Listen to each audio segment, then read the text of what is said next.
Hi Destiny players, it's Jake Lear to review Xur's inventory for the weekend. Xur is the weekly exotic gear vendor in Destiny. This week he brought a real load of garbage. The only good thing he's got is the Glass House, which is a Titan helm. The perk is that it improves your Blessing of Light and Weapons of Light buffs and makes them last 50% longer, which is pretty great. And the roll on this one's not bad either, 118 out of a maximum of 128. So that's pretty good. I recommend picking it up if you're a Titan if you don't have it.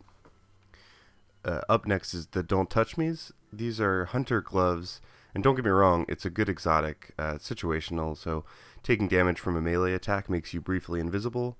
So that's really great, for example, in the lamp section of the Crota raid, where you can pretty much waltz through it because every time one of those thrall hits you, you go invisible. The problem here is the 83 discipline roll.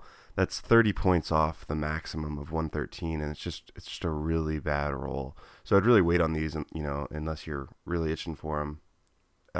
Sunbreakers, same boat. 85 intellect roll, just really awful for gloves. Also, these are just not a great exotic to begin with.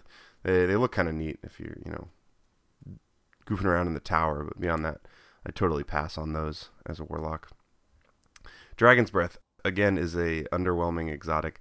The perk sounds neat. Rounds fired from this weapon leave a solar flare upon detonation, which, yeah, it sounds great. It's cool until the enemy you fired at just walks out of the solar flare, and it's just not very good. Again, it's neat looking. It looks like an old bomber jet, so if you don't have it and you're really itching for an exotic rocket launcher, maybe pick it up, but I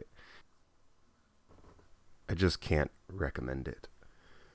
The only other thing worth mentioning here is the Acleophage Symbiote for upgrade. So 127 roll on this is a really great helmet for hunters if you have it. You could, pull this upgrade here. Just be aware that that's going to remove any experience or any of the bubbles that you've unlocked on this helmet. It's going to reset all that stuff. But it might be worth it if you're really trying to min-max and, get close to that maximum stat roll. So that's all for this week. I hope this is helpful, and have a great weekend.